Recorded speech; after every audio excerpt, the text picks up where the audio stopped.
Hey guys, it's your Kiss fan Max here. New Kiss news. Army of Darkness, the new Kiss comic book, is coming out February 28th, and I'll put a link to where you will find out about this in the description.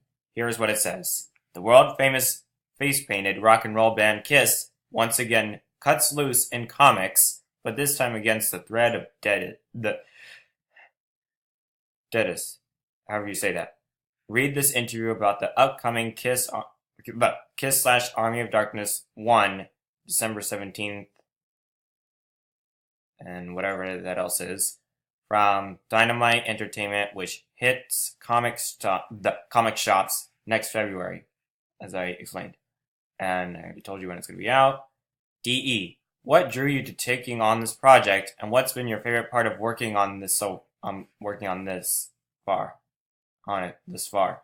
Chris Sims, when we did our first Army of Darkness comic, I talked in interviews about how ADO was the only thing I ever wrote fan fiction, but when I was a kid, I never posted it anywhere, and I'm old enough that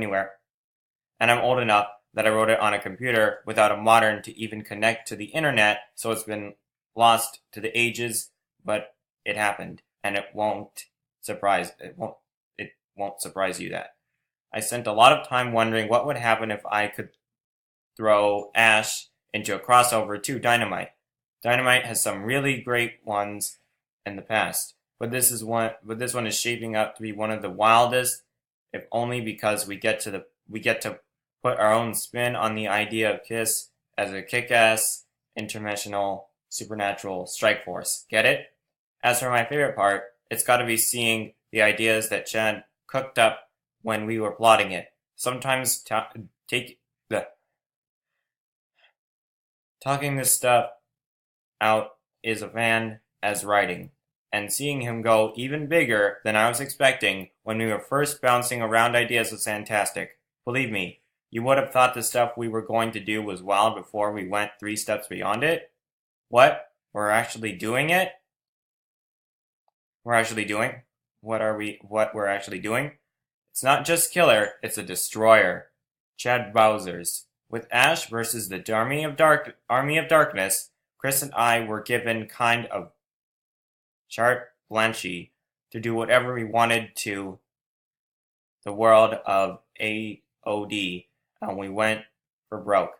We introduced some new characters and concepts and built a legacy for Ash's comic adventures that I'm immensely proud of, but not in a million years could I have guessed we'd get to continue that momentum with the added bonus of tossing the world's greatest rock and roll band into the mix. I've been in the tank for Kiss since I was in middle school. I remember buying the Kiss tribute album Kiss My Ass for the Lemonheads. They covered Plaster Caster, which lead me to picking up greatest hits and so on. But when I found out there was a Kiss comic with blood in it, I signed up for life. Of course I adore the songs, literally listening to Do You Love Me right now, but I'm just as obsessed with the way Kiss transcends just the music to become something of a genre themselves. It's something I think about a lot, honestly, so no surprise, it's a big part of our story too.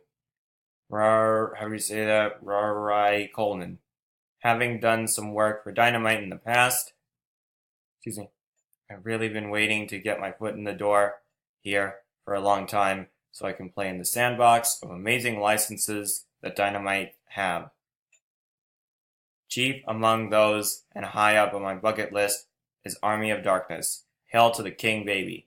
So when I was offered the job of drawing the Army of Darkness Kiss crossover, I couldn't believe my luck. The concept is totally bonkers, but in a way that would make complete sense in the world of AOD. Thinking about it, I'm surprised it hasn't been done already, and I'm honored and more than a little intimidated to be the guy who draws it. So far, I've just been trying to get familiar with drawing the characters, so my favorite part has been rewatching Army of Darkness and reading Kiss comics in preparation for this wild adventure. Tough day at the office.